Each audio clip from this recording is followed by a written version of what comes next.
Hi again. I'm Michael Sankur, and I'll be talking about a building controller. It's called the Modular and Intelligent Controller for HVAC and Electrical Loads, or just controller for short. And an outline, I'll give you the purpose of the controller, its deployment.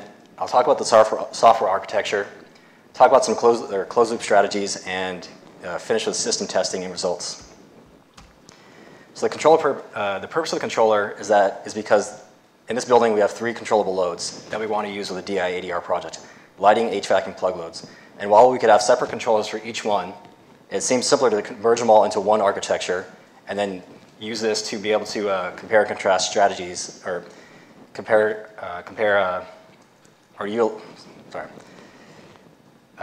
seems simpler to merge it all into one so that we can use, say, HVAC and not lighting, or HVAC and lighting at the same time.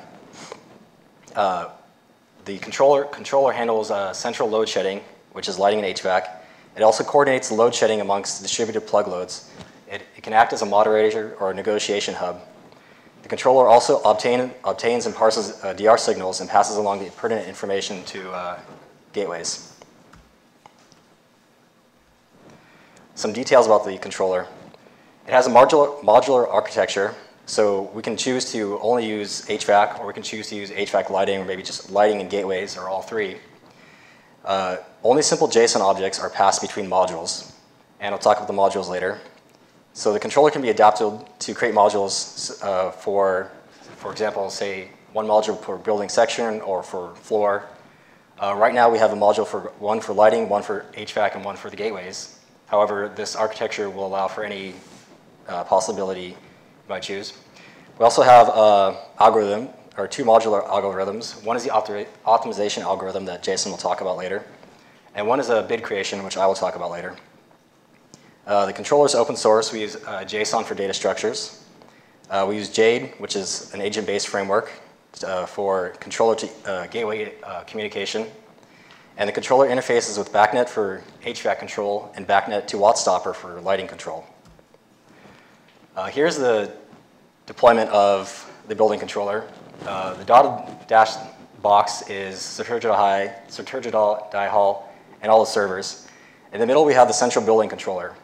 It pulls SMAP on the left to obtain lighting and HVAC status information. It interfaces with BACnet to control HVAC and lighting. The controller obtains a DR signal from outside the building, from maybe open ADR signal, or maybe a utility. And then the central building controller also uses Jade to control, or to talk to gateways. And so the controller has a core module, and the core module can be viewed as like an operating system. It controls every other module inside the controller. The core module handles DR event timing and execution logic, and also handles strategy, timing, and execution logic. And so it instructs subservient modules to enact control. The core module receives, parses, and distributes DR signals to the other modules, and it contains the modular optimization scheme. So if you wanted to replace this, you would just replace files, and the only thing you would have to do is conform to a simple JSON data structure. The lighting module handles all communications with the lighting system. It pulls SMAP for lighting point status and total lighting load status, and it sends the lighting commands to BACnet to control lighting points. It creates lighting strategies. We have some hard-coded, and we were working on generating DR strategies using the DR signal. So if we have an aggressive or if we have a high priority signal, or a very high peak, we can create a very aggressive strategy or a less aggressive strategy. The lighting module creates lighting bids, and I'll talk about bids later. And again, this is a modular algorithm. You can plug in your own if you want to. And when instructed to, the lighting module sends control commands to BACnet. The HVAC module is just a parallel of the lighting module. It obtains HVAC status from SMAP and sends HVAC commands through BACnet to HVAC. It has hard-coded strategies, and also we're working on generating DR strategies from the DR signal. It creates HVAC bids, and again, it sends control commands to BACnet. We also have a gateway module, and this handles all communication to the various gateways in the building. we assume that the gateways will handle control of local plug loads, not the DR controller, and the gateways will generate their own DR strategies. So the gateway module handles communication with all the gateways. It uses JADE, the agent-based framework, to create a communication network. And so the controller becomes a central node. Gateways can join the network and request the DR signal information. When they receive it, they create their own strategies. The DR controller requests the strategies, or requests the bids, uses the optimizer, and then decides what to do and disseminates the decided strategy to the gateways.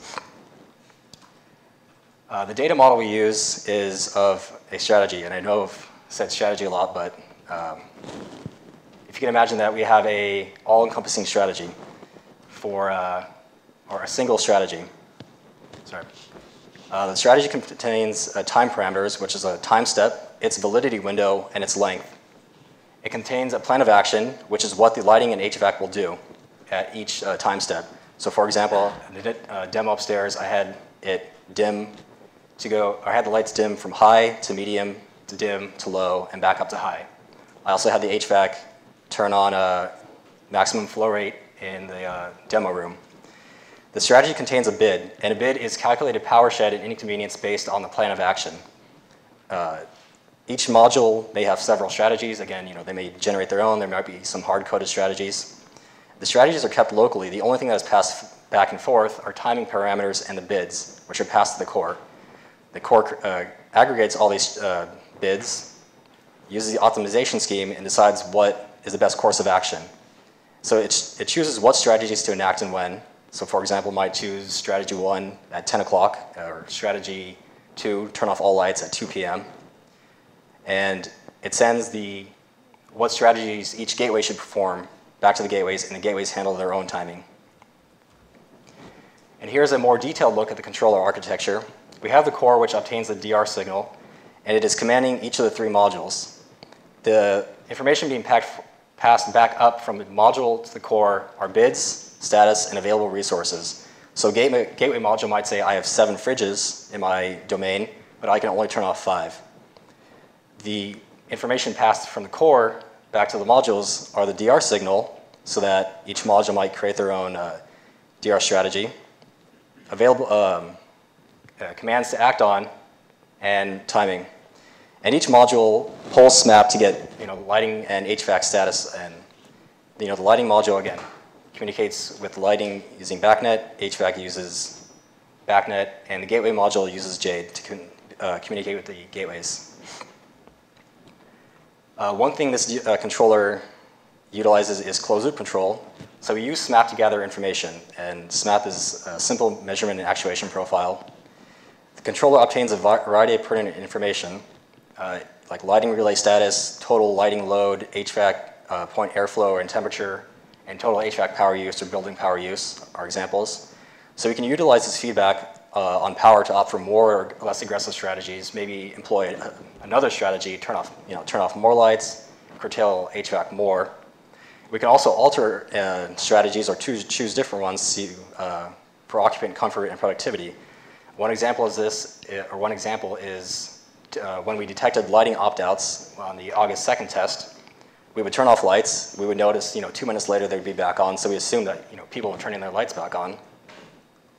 So we might choose a different strategy to preclude or to exclude, like, a certain group of people from having their lights controlled. And these are the results of the August 2nd test using lighting. You can see that the peak lighting load is about 50 kilowatts before the event, which happens at 2 p.m. to 4 p.m. And kind of the average lighting load is about 45 kilowatts. The green arrow right here shows the immediate drop when we turn off all the lights in the building, or most of the lights in the building. Some commands may not have gone through BACnet successfully. And then you can see that some of the lights got turned back on, maybe some occupants were turning them on. And eventually, once all the commands were gone through, and maybe all the lights got turned off, the lowest load we achieved was 20 kilowatts. So we had a load shed of about 20 to 25 kilowatts, which is about a 50% decrease in lighting. I'd like to give some thanks to Dr. Auslander, Therese, Pfeffer, Dan Arnold, Andrew Jay, Jason Traeger, Charlie Jones, and Ron Ching. Any questions?